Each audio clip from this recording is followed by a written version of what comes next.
नमस्कार दोस्तों, बहुत बहुत स्वागत है आपका स्टडी हिंदी यूट्यूब चैनल में। गुड मॉर्निंग, सुप्रभात। तो आज जिनका भी एग्जामिनेशन है दोस्तों, उनको बहुत ढेर सारी शुभकामनाएं। ऑल द वेरी बेस्ट, एकदम अच्छे से करके आइएगा। जी हाँ, 16 जनवरी से अब आपका सेकंड फेज स्टार्ट हो रहा है। अब आपका चलने वाला है 31 जनवरी तक ये।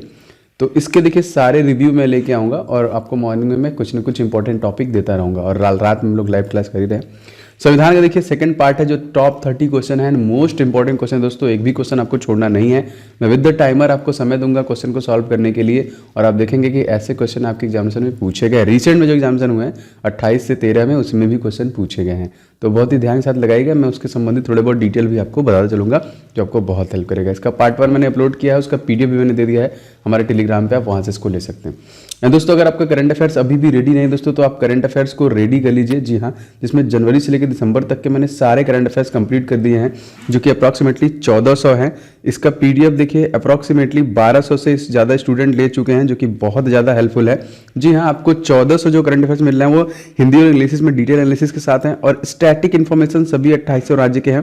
जैसे वहाँ पे मुख्यमंत्री कौन है, गवर्नर कौन है, लोकसभा सीट क्या है, चीफ जस्टिस कौन है, नदियाँ, झीलें, वन प्रपात, वाइल्ड लाइफ सेंचुरी कह लीजिए, लोकसभा सीट रहा है, मतलब 28 राज्य के जितने भी स्टैटिक इन्फॉर्मेशन बनते हैं करंट अफेयर्स के अलावा, ये भी आपको मिल जाएगा।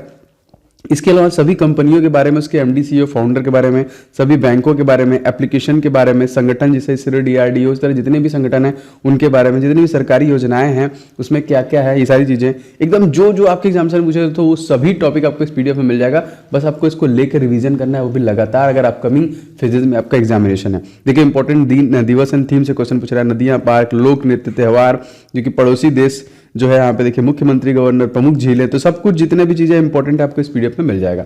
तो आप इस PDF को जरूर ले लीजिएगा। इसके डिस्क्रिप्शन बॉक्स में मैंने लिंक दे दिया है। तो चलिए स्टार्ट करते हैं सबसे पहले क्वेश्चन से। मैं सभी क्वेश्चन के बीच आपको एक टाइमर लगाऊंगा 5 सेकंड का, उसी में आपको दोस्तों आंसर करना है। एकदम पूरा वीडियो बहुत ध्यान से देखिएगा। भारतीय संविधान की प्रस्तावना निम्नलिखित में से धर्मनिरपेक्ष शब्द कौन से संविधान संशोधन में था? वैसे तो आप लोग का आंसर दिख रहा है। जी हाँ, सही आंसर की बात करेंगे तो देखिए हो जाएगा आपका option number B, most important, जो कि 42वां संविधान संशोधन इज द राइट आंसर। और ये दोस्तों 42वां संविधान संशोधन को दोस्तों हमने कई बार बताया मिनी कॉन्स्टिट्यूशन कहते हैं। और एक क्या हुआ था, तो दोस्तों ये हुआ था 1976 में। तो याद रखेंगे इसमें धर्मनिरपेक्ष, पंथ निरपेक्ष, जो कि उसके प्रीएम्बल्स में देखने के लिए मिले। दूसरा क्वेश्चन, दुनिया में निम्नलिखित में से किस देश में भारतीय संविधान में राज्य के नीति निर्देशक सिद्धांत की संकल्पना का अंगीकृत किया गया? डायरेक्टिव प्रिंसिपल दोस्तों, बिल्कुल से दोस्तों डायरेक्टिव प्रिंसिपल जो लिया गया इस क्वेश्चन में, देखिए आपका ऑप्शन नंबर A, आयरलैंड से लिया गया। इस क्वेश्चन में ऑप्शन नंबर A से हो जाएगा। तो मोस्ट इंपॉर्टेंट है, जो कि भाग 4 में है और अनुच्छेद अब देखिए यहाँ पे अगर आपसे पूछेगा तो कौन से पार्ट में है, तो पार्ट आपके 4 में है। और आपका जो अनुच्छेद है 36 से लेके आपका 51 तक, देखिए 16 अनुच्छेदों में राज्य के नीति निर्देशक सिद्धांत के बारे में बताया गया है। नेक्स्ट क्वेश्चन है दोस्तों, भारत में राजनीतिक शक्ति का स्रोत क्या है? मोस्ट इंपॉर्टेंट क्वेश्चन जी, बिल्कुल से भारत में राजनीतिक शक्ति का स्रोत दोस्तों है आपका ऑप्शन नंबर D। देखिए, हम भारत के लोग अर्थात जनता, हम भारत के लोग अर्थात जनता। अगला क्वेश्चन देखिए दोस्तों, भारतीय संविधान की प्रस्तावना में निम्नलिखित में से किसका उल्लेख नहीं किया गया है? इन सभी ऑप्शनों में से जी बिल्कुल से जाएगा इस क्वेश्चन में। देखिए वयस्क मताधिकार का जो कि नहीं किया गया था, ऑप्शन नंबर A। और मैंने दोस्तों ये बताया हुआ है कि आपका ये 1989 में कह लीजिए 61वां संविधान संशोधन जो हुआ था उसमें 21 से घटाकर इसको 18 कर दिया गया था एक संशोधन में। ठीक है दोस्तों, आज के लिए आप लोग का प्रश्न है जिसका कमेंट बॉक्स में आप सभी को आंसर करके बताना है। जी आपको बताना है जो हमारा पुराना संसद था उसको बनाने में कितने पैसे खर्च किए गए थे। ठीक है, आपको ये बताना है। जैसे हमारा जो नया संसद बन रहा है दोस्तों उसमें 931 करोड़ रुपए लग रहे हैं, लेकिन जो हमारा पुराना संसद था उसको बनाने में कितने लाख रुपए खर्च हुए थे? आप सभी लोग इस क्वेश्चन का कमेंट करके आंसर बताएंगे। अगला क्वेश्चन देखिए दोस्तों, भारत के संविधान का ढांचा तैयार करने के लिए हमने संघीय व्यवस्था किस देश से लिया है? ये जो संघीय व्यवस्था योजना है कहां से लिया है दोस्तों? जी बिल्कुल से जाएगा इस क्वेश्चन में राइट आंसर। देखिए ये हमने कनाडा से लिया है। तो अगर आपसे पूछा दोस्तों कि ये जो संघीय व्यवस्था है कहां से लिया गया है, तो कनाडा से। नेक्स्ट देखिए, हमारे संविधान में मूल अधिकार कहां के संविधान से लिए गए हैं? मूल अधिकार दोस्तों इस क्वेश्चन में करेक्ट आंसर की बात करेंगे दोस्तों, ये लिया गया है संयुक्त राज्य अमेरिका से। Option number A is right. जी हाँ, यूनाइटेड स्टेट ऑफ अमेरिका से हमारे क्या लिए गए हैं? मूल अधिकार लिए गए हैं।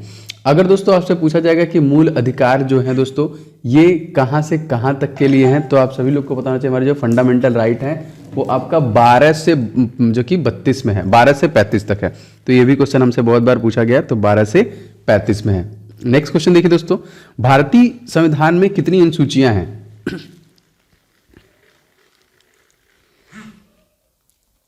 जी बिल्कुल सही, हमारे भारतीय संविधान में टोटल 12 अनुसूचियां हैं। नेक्स्ट क्वेश्चन देखिए दोस्तों, भारतीय संविधान की 8वीं अनुसूची में कितनी भाषाएं शामिल हैं?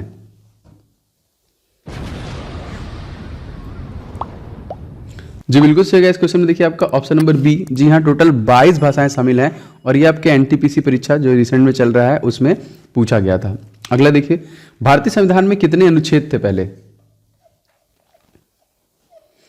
जी बिल्कुल सही जाएगा। इस क्वेश्चन में राइट आंसर देखिए आपके थे 395। तो क्या आप कमेंट करके बता सकते हैं दोस्तों कि इस समय राइट नाउ टोटल कितने जो कि हमारे आर्टिकल हैं जो कि हमारे संविधान में, बताइएगा। अगला देखिए दोस्तों, भारतीय संविधान की संघ सूची में कितने विषयों की संख्या है?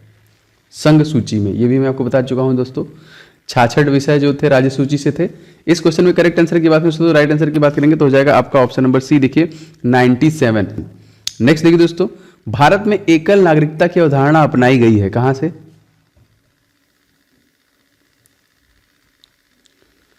जी बिल्कुल से एकल नागरिकता दोस्तों कहीं से अपनाई गई है, तो वो दोस्तों आपका है इंग्लैंड, सिंगल सिटीजनशिप जो कि इंग्लैंड से अपनाई गई है। मोस्ट इंपॉर्टेंट याद रखेंगे। आगे बढ़ते हैं क्वेश्चन में, भारत का संविधान देश को किस रूप में वर्णित करता है?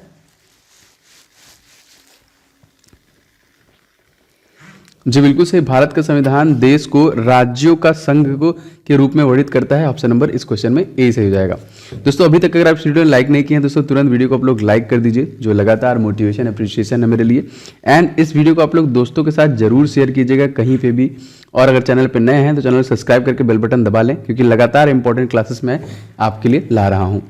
आगे बढ़ते हैं, राष्ट्रपति द्वारा राज्यसभा के सदस्यों में नामांकन का नियम किस देश के संविधान से लिया गया है? तो यस बिल्कुल से दोस्तों इस क्वेश्चन में सही आंसर हो जाएगा, ये भी आपका आयरलैंड से लिया गया है। ऑप्शन नंबर ए क्या है दोस्तों? राष्ट्रपति द्वारा राज्यसभा में जो नामांकन किए जाते हैं उसके लिए। आगे बढ़ते हैं, क्वेश्चन देखिए दोस्तों, सर्वसत्ता संपन्न संसद की अवधारणा किस देश की देन है? जी बिल्कुल सही जाएगा। इस क्वेश्चन में राइट आंसर देखिए आपका ऑप्शन नंबर ए, इंग्लैंड की देन है ना।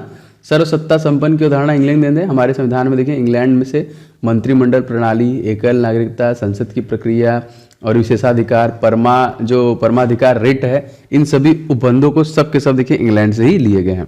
अगला देखिए दोस्तों, संविधान, भारतीय संविधान में समवर्ती सूची किसके संविधान से ली गई है? समवर्ती सूची कहां से ली गई है? जी बिल्कुल सही जाएगा। इस क्वेश्चन में राइट आंसर देखिए ये आपका ऑस्ट्रेलिया से लिया गया, आपका कॉन्करेंट लिस्ट एक तरीके से कह लीजिए। और ऑस्ट्रेलिया के संविधान में देखिए विधायी विषयों की एक समवर्ती सूची है और व्यापार, वाणिज्य, जो कि समागम की स्वतंत्रता के बारे में भी उपबंध दिए गए हैं। अगला देखिए, भारतीय संविधान में राजनीति के नीति सिद्धांत किस देश के संविधान से लिए गए हैं? तो ये तो आई थिंक मैं बता चुका हूं आप लोगों को पहले भी। जी बिल्कुल सही, ये भी देखिए आपका आयरलैंड से लिया गया है। इस क्वेश्चन में आपका ऑप्शन नंबर बी से हो जाएगा। अगला दोस्तों, प्रस्तावना के अनुसार परम शक्ति किसके हाथों में होती है? प्रियम्बल्स के अनुसार जाहिर सी बात है जनता के हाथों में दोस्तों, क्योंकि वही चुनाव करती है, तो जनता के हाथ में ही देखिए परम शक्ति होती है। अगला दोस्तों, संविधान के अंतर्गत भारतीय लोकतंत्र के आदर्शों को हम कहां देख सकते हैं? जी बिल्कुल सही जाएगा। इस क्वेश्चन में देखिए हमारे प्रियम्बल्स में ही इसको देखा जा सकता है। We the people of India से स्टार्ट होता है यहाँ पे, ऑप्शन नंबर ए। अगला देखिए दोस्तों, भारत के संविधान में भारत को किस रूप में वर्णित करता है? जी बिल्कुल सही हो जाएगा। इस क्वेश्चन में सही आंसर की बात करें तो राइट आंसर हो जाएगा राज्यों का संघ के रूप में संचित करता है। तो एक तरीके से याद रखेंगे, मोस्ट इंपॉर्टेंट क्वेश्चन ये भी कई बार आ चुका है। अगला देखिए, विधि का शासन की संकल्पना कहां की संवैधानिक प्रणाली की एक विशेष विशिष्टता है? विधि बिल्कुल सही दोस्तों। इस क्वेश्चन में करेक्ट आंसर की बात करेंगे तो देखिए ब्रिटेन की है। यहाँ पे अगर मतलब पूछा जाएगा कि कानून व्यवस्था अगर कहां से लिया गया दोस्तों भारत में, तो कानून व्यवस्था जो कि ब्रिटिश संविधान से ही लिया गया है, याद रखिएगा। आगे बढ़ते हैं, आधारिक लोकतंत्र किससे संबंधित है? आधारित लोकतंत्र दोस्तों जी बिल्कुल सही जाएगा इस क्वेश्चन में पंचायती राज प्रणाली पे, ऑप्शन नंबर यहाँ पे सी से हो जाएगा दोस्तों। दोस्तों क्या आप बता सकते हैं कि पंचायती राज व्यवस्था सबसे पहले जो कौन से राज्य में आया था? तो आप लोग सभी लोगों को कमेंट करके बताना है कि कौन से राज्य में आया था। अब मैं सबके कमेंट देखता हूं। अगला, निम्नलिखित में से किस निर्णय में कहा गया था कि धर्मनिरपेक्षवाद और संघवाद भारतीय संविधान की मूल विशेषता है? कौन सा निर्णय था दोस्तों? जी बिल्कुल सही, राइट आंसर की बात करेंगे देखिए ऑप्शन नंबर बी हो जाएगा। देखिए आपका SR बोम्मई मामला, जी हाँ, जो कि कब हुआ था ये मामला? तो याद रखेंगे 1994 में, सन 1994 में न्यायमूर्ति सावंत और कुलदीप सिंह ने इसका अवलोकन किया था। तो मोस्ट इंपॉर्टेंट, इसको याद रखेंगे। अगला देखिए, सार्वजनिक सार्वभौमिक वयस्क मताधिकार दर्शाता है कि भारत एक ऐसा देश है जो, कैसा देश है? जी बिल्कुल सही जाएगा इस क्वेश्चन में लोकतांत्रिक, ऑप्शन नंबर यहाँ पे सी से हो जाएगा। यहाँ पे लोकतांत्रिक देश मतलब जहां सभी नागरिकों को समान अधिकार प्राप्त होते हैं, तो यही है दोस्तों इस क्वेश्चन में। देखिए आपका ऑप्शन नंबर सी से हो जाएगा। अगला देखिए दोस्तों, एक तंत्र का अर्थ क्या है? एक तंत्र दोस्तों, जी बिल्कुल सही जाएगा इस क्वेश्चन में। राइट आंसर देखिए, मात्र एक व्यक्ति द्वारा निरंकुश शासन, ये एक तंत्र होता है, तो ये गलत है एक तरीके से। अगला देखिए, संवैधानिक राजसी का अर्थ क्या होता है? संवैधानिक राजसी बताइए। जी बिल्कुल सही, संवैधानिक राजसी का मतलब होता है दोस्तों आपका ऑप्शन नंबर सी, संविधान द्वारा प्राप्त शक्तियों के अनुसार राजा के द्वारा शक्तियों का प्रयोग, ऑप्शन नंबर सी। अगला देखिए, लोकप्रिय प्रभुसत्ता क्या है अगर आपसे पूछा जाएगा तो? लोकप्रिय प्रभुसत्ता, जी बिल्कुल सही जाएगा, ये देखिए है जनता का प्रभुत्व, ऑप्शन नंबर यहाँ पे डी हो जाएगा दोस्तों। ठीक है, लोकप्रिय प्रभुसत्ता सिद्धांत बताता है कि सरकार की सत्ता जनता द्वारा स्थापित होती है एक तरीके से। संपूर्ण राजनीतिक शक्ति के स्रोत है, मतलब जनता से ही आपका निर्वाचन होता है, जनता के द्वारा आप चुने जाते हैं यहाँ पे, तो यही है, और जनता आपको कभी भी हटा भी सकती है। अगला देखिए, सरकार के संसदीय रूप का विचार कहां से लिया गया है? संसदीय रूप का विचार, जी बिल्कुल सही जाएगा इस क्वेश्चन में। राइट आंसर देखिए आपका ऑप्शन नंबर बी, ब्रिटेन से लिया गया है। कहां से लिया गया दोस्तों? ये ब्रिटेन से लिया गया है। अगला देखिए दोस्तों, स्वतंत्र भारत में निम्नलिखित में से कौन सी महिला किसी राज्य की पहली सीएम थी? सबसे पहली चीफ मिनिस्टर कौन थी दोस्तों? उत्तर प्रदेश से। इस क्वेश्चन में सही आंसर की बात करें तो ऑप्शन नंबर बी लिखिए हो जाएगा, श्रीमती सुचेता कृपलानी, जो कि पहली सीएम थी कहां की? यूपी की, और पहली गवर्नर श्रीमती सरोजिनी नायडू। अगला देखिए दोस्तों, संविधान सभा की प्रारूप समिति के अध्यक्ष कौन थे? Drafting committee, sorry constitution assembly. हाँ, करेक्ट आंसर हो जाएगा दोस्तों इस क्वेश्चन में आपका option number A, doctor Bhimrao Ambedkar is the right answer. अगला क्वेश्चन देखिए दोस्तों, क्वेश्चन नंबर 30, भारत के संविधान का निर्माता किसे माना जाता है?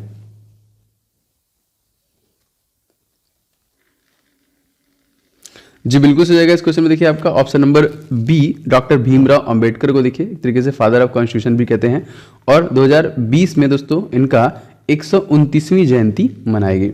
दोस्तों ये थे कुछ पॉलिटी के महत्वपूर्ण प्रश्न जो आपके एग्जामिनेशन में बहुत बार पूछे गए हैं।